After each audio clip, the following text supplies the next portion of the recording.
If your friends get a vibe, listen. Yeah, I think that's so important. Because the narcissist is really good at finding, step 1, 2, and 3. If I find the information on you, if I find your vulnerabilities, if I exploit your vulnerabilities, you're going to be, no, this guy's great. He's wonderful. Look, he got me this thing. He listened when I like tulips. He got me tulips. It's like and if your friends are getting their spidey senses, you need to listen to that. Right. I don't trust me. I incorporate my friends into it. What do y'all think? Are you getting any things? And so, very much trust your intuition and your friends.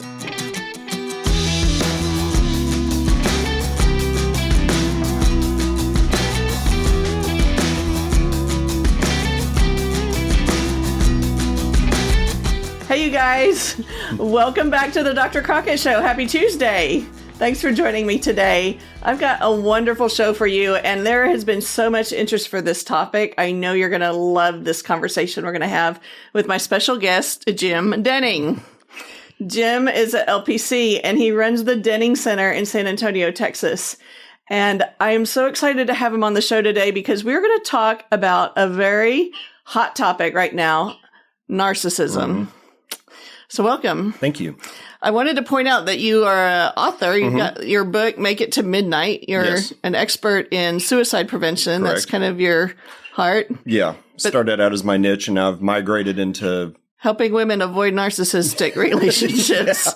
Every woman I've talked to about this has been like, oh my gosh, please get this show done. Yeah. So that's what we're talking about today. I hope you enjoy it. So, Jim, why don't you start by telling us what is narcissism and what do you see in your practice with this? What do we need to know about it? Narcissism is a personality disorder, and it's really, I'm trying not to use all the big vernacular, but, a misperception of consensual reality. So a narcissist and any other personality disorder, but particularly this one, they have a belief system. Right. A narcissistic man believes a woman's mind, body, property, money, all of the things belong to him. And not in a I own a table, but just there's no boundary. It's all mine. There's no, and it's just a profound feeling of superiority.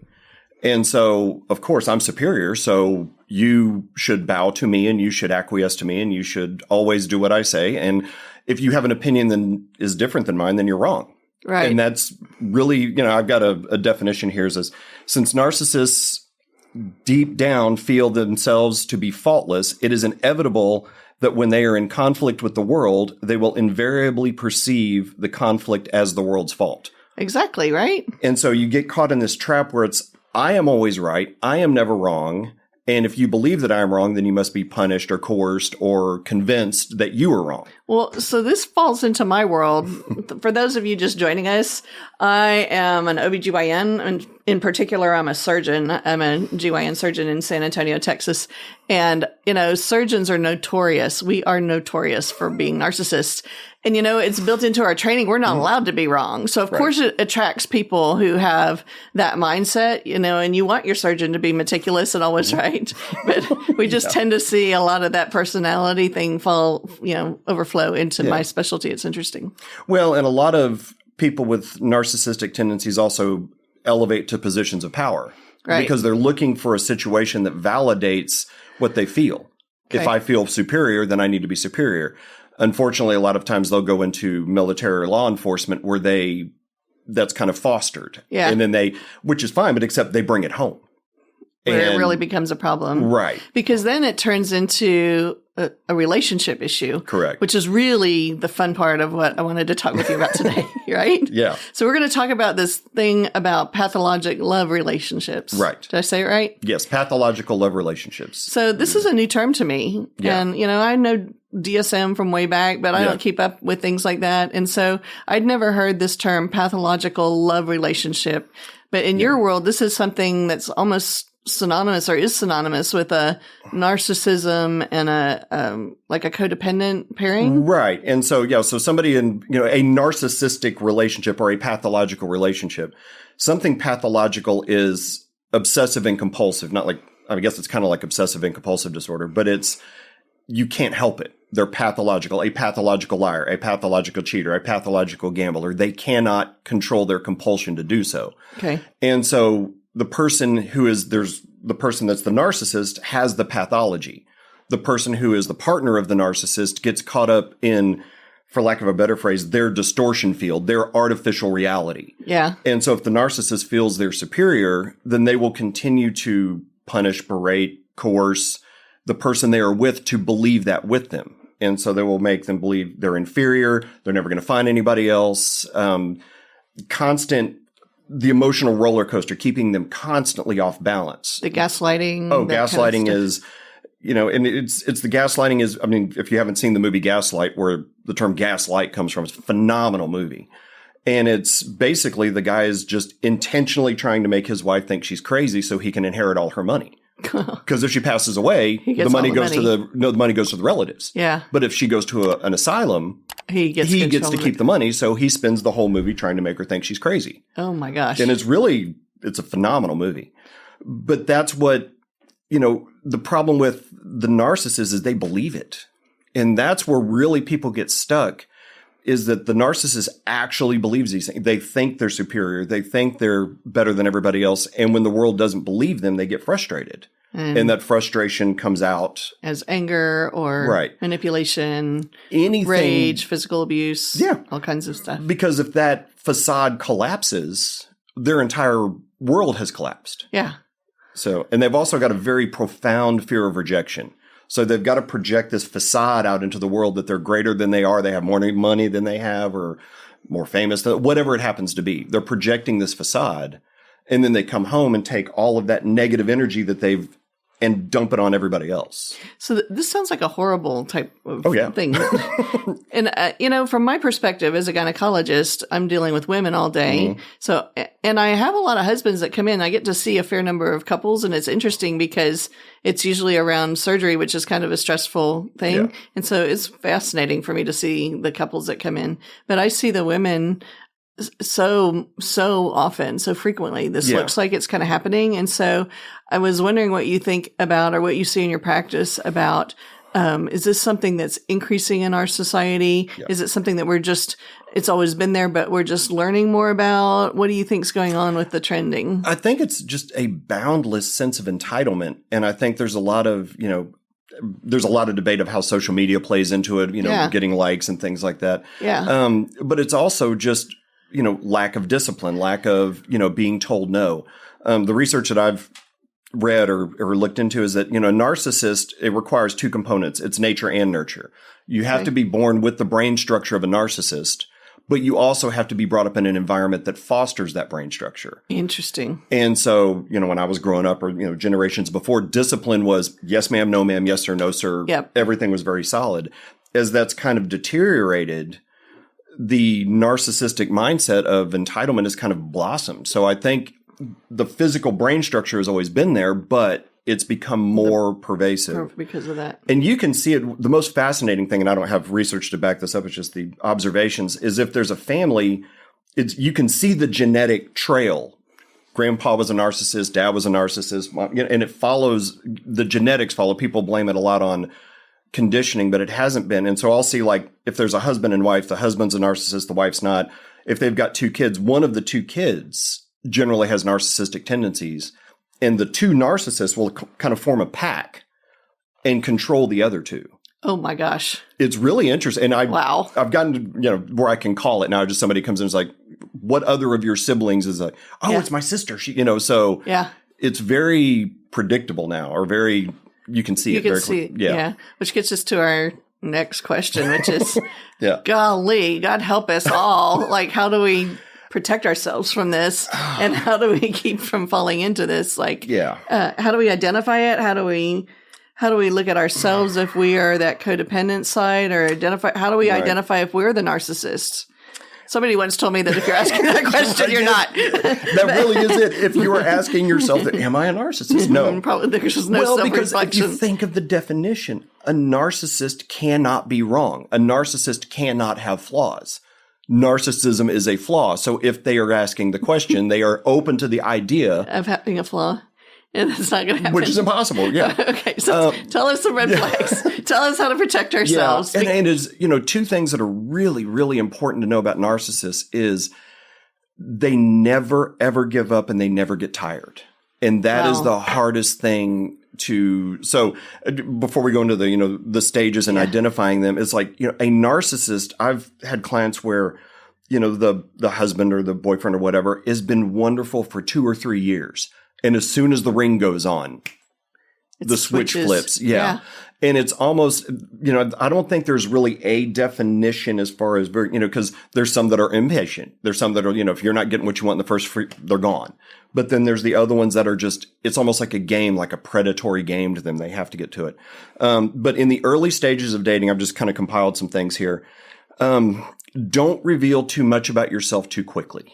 I think that's a big one, especially with the social media where our lives are out there so much. So we're used to already having a lack of boundaries and having a lot of reveal. Yeah. And then part of getting to know somebody is getting that, getting to know them. Yeah. Right. So how do you do that if you don't reveal some? Well, and it's, good question. My previous career was cybersecurity. So I'm very, I don't know if paranoid's the right word. In your previous life. In my previous career. With your Mensa certifications and your IT engineering stuff and all that. Yeah. All the things. But it was, so I am on this side of paranoid on that stuff. But it really is, don't, I guess I'll comment from the backside. If you're in an argument or discussion with a narcissist, you want to make as few words as possible.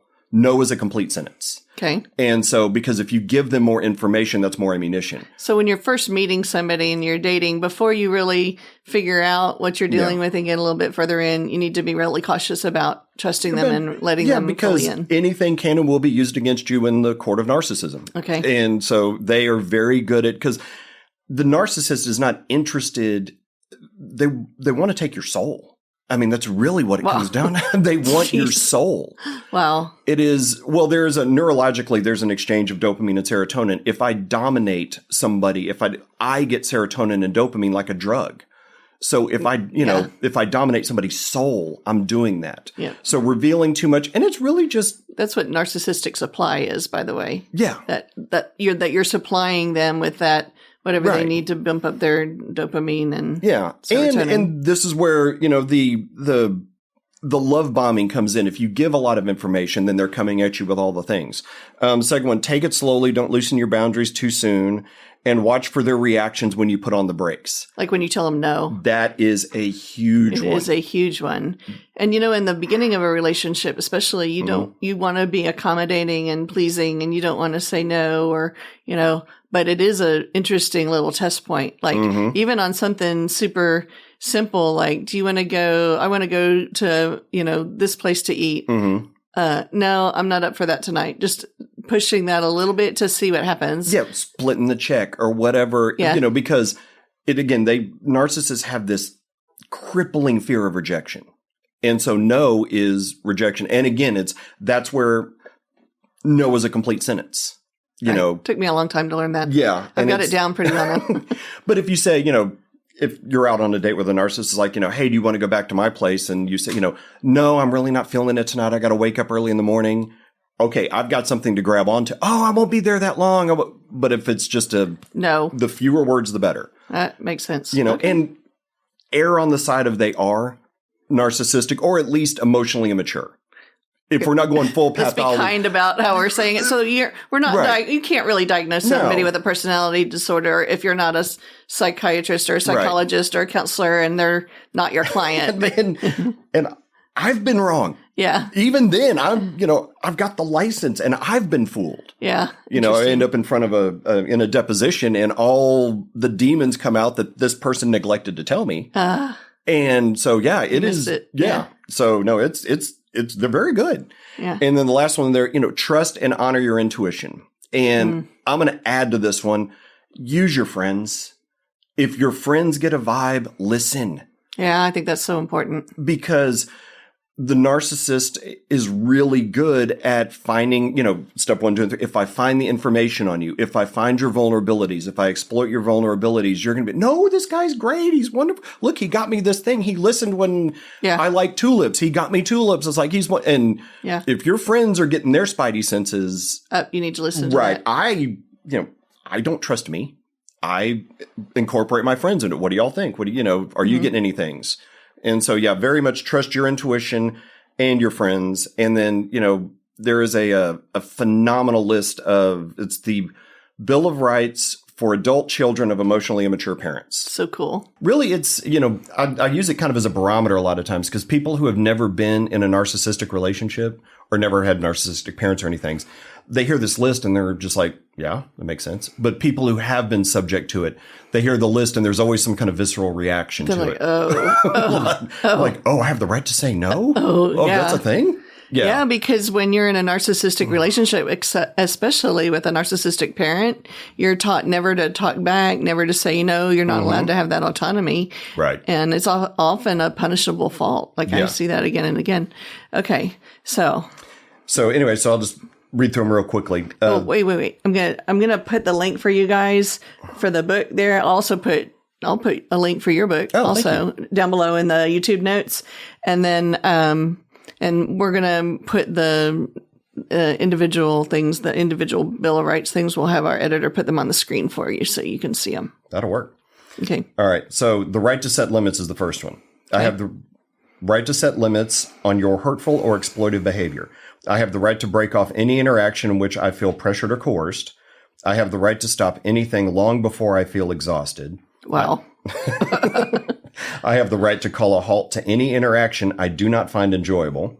I have the right to say no without a good reason. What? I know. And it's interesting. I read that one and it's like a good reason. And this is the misperception of consensual reality.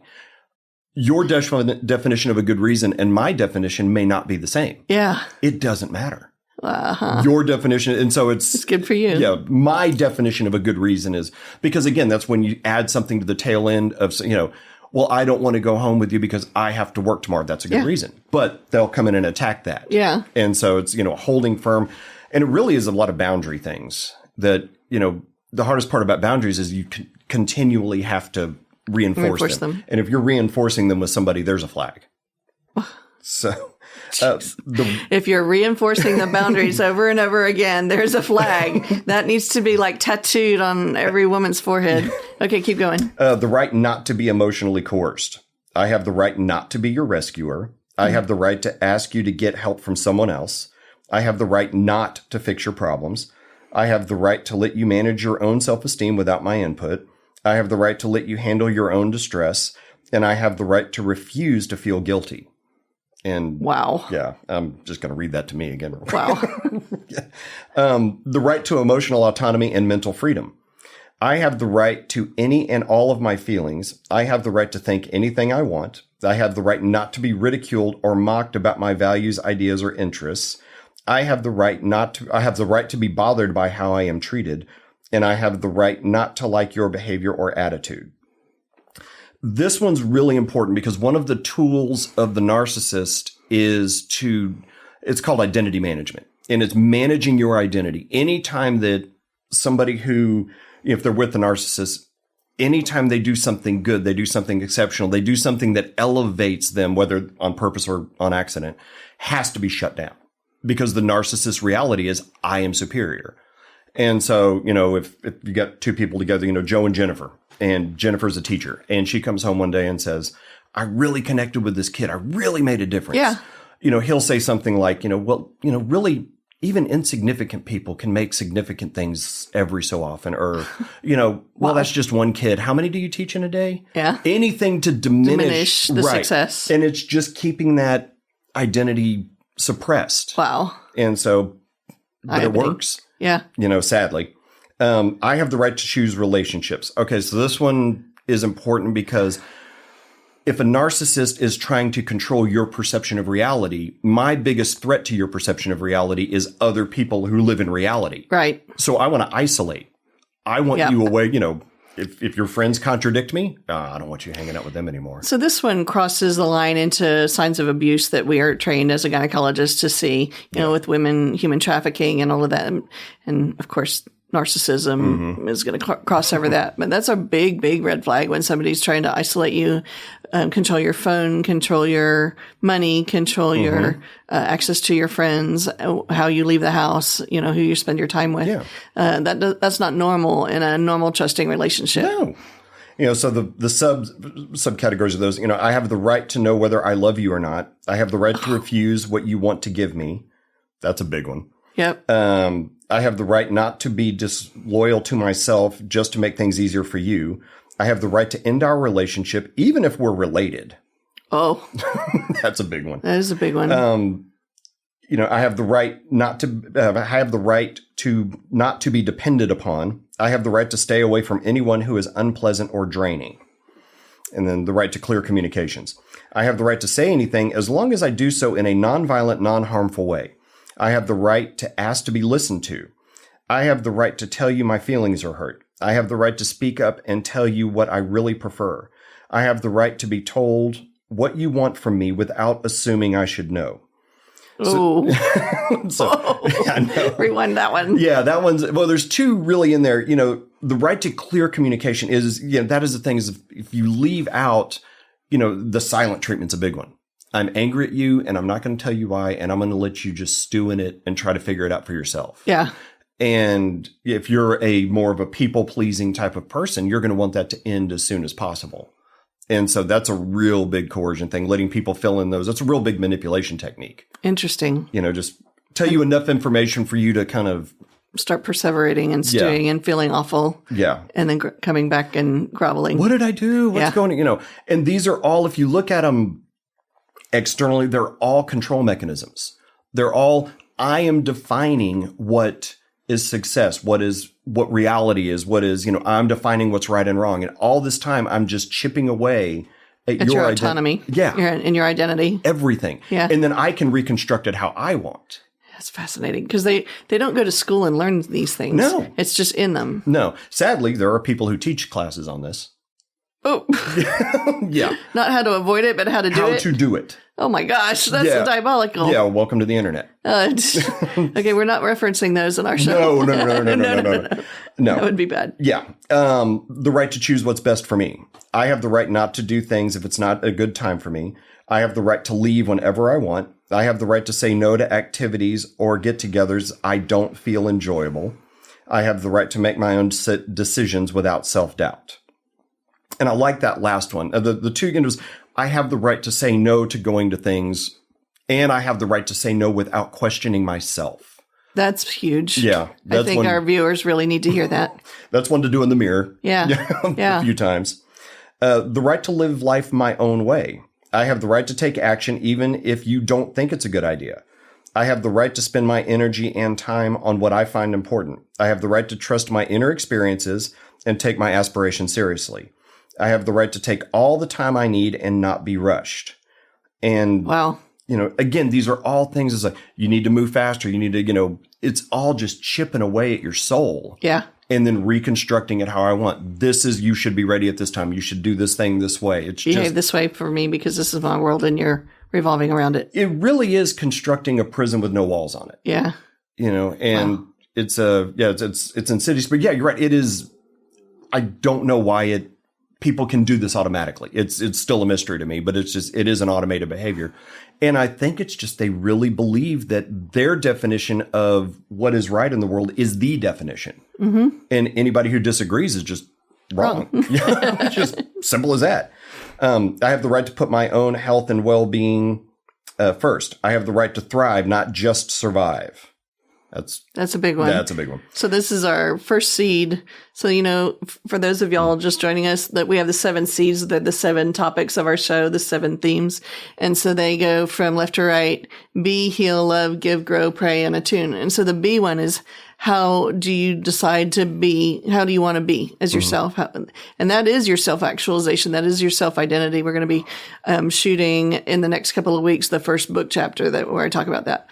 So this point that you just made, this last one, falls into that category really strongly. Well, and I heard a different definition of integrity recently. Integrity, being kind and honest and all those things, but also integrity in the integration standpoint of integrating your soul, your personality into the expectations of you.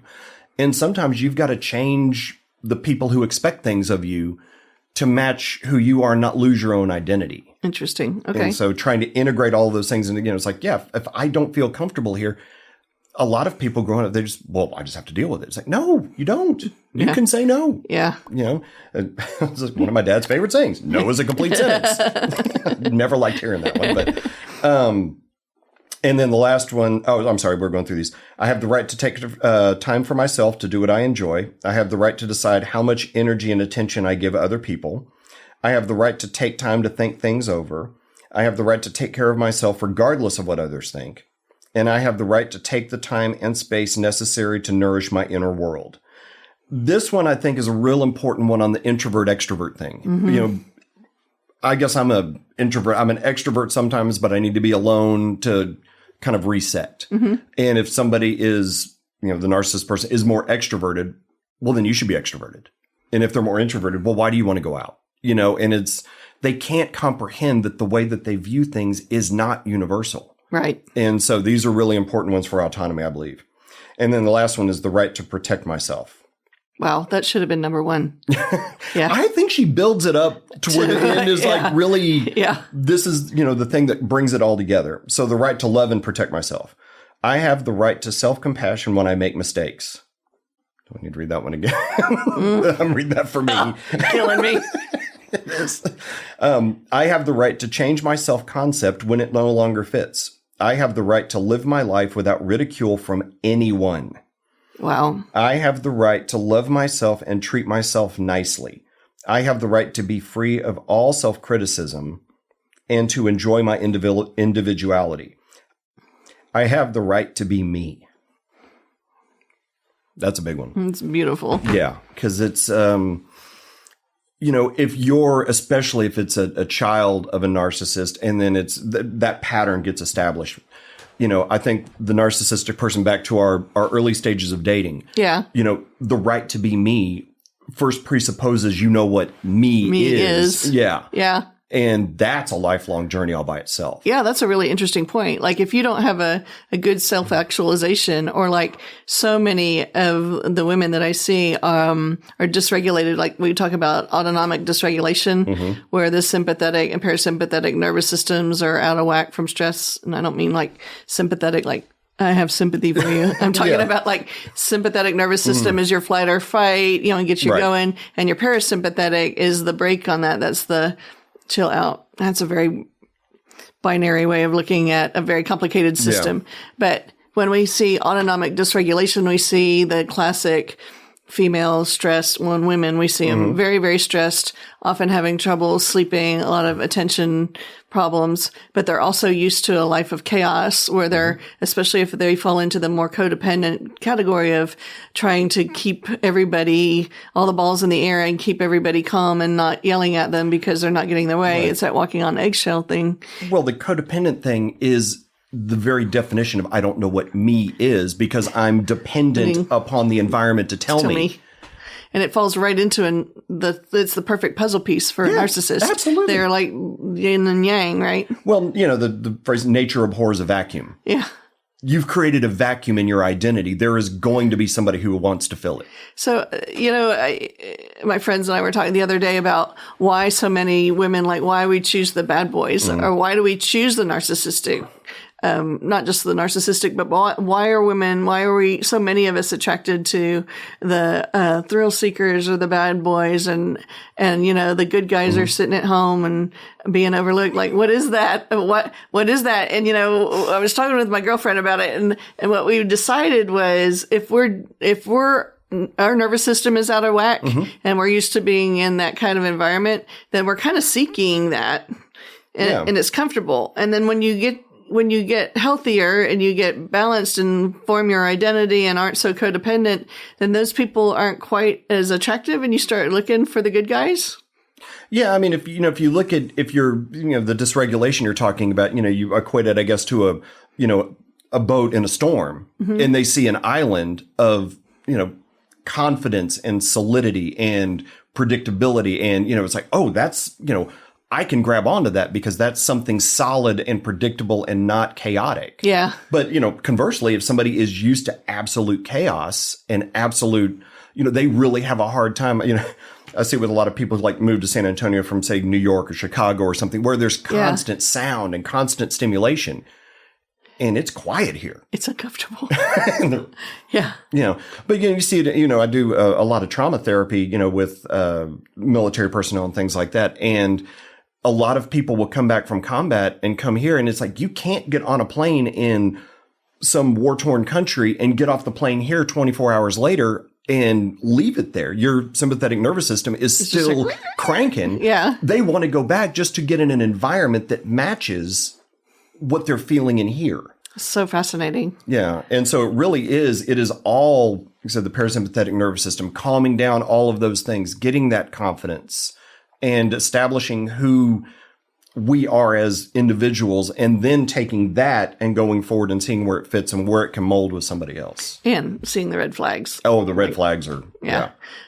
There's a lot of those.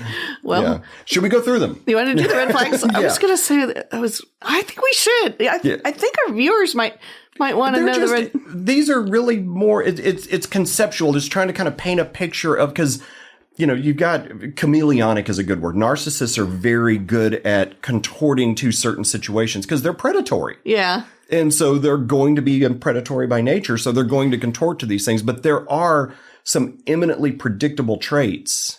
Okay. That. So we've done some lists today, and this one's gone on a little long. We might even chop this into 2 episodes for you guys because it's so good and there's so much content. It's really good content. I don't want to lose it. So, I think that would be a huge benefit for us to kind of run through the red flags and just, as you're listening, kind of listen along, see if there are any that, hit home with you. And then, at the end, we're going to talk about what to do if you recognized yourself in this scenario with all these red flags. We're going to give you a little bit of actionable items at the end. So let's see what you got. What you got, Jim? So thank you for listening to part 1. If you enjoyed that, please like and share with your friends. Share it with people who need to know about this. And we have more coming. So check out part 2.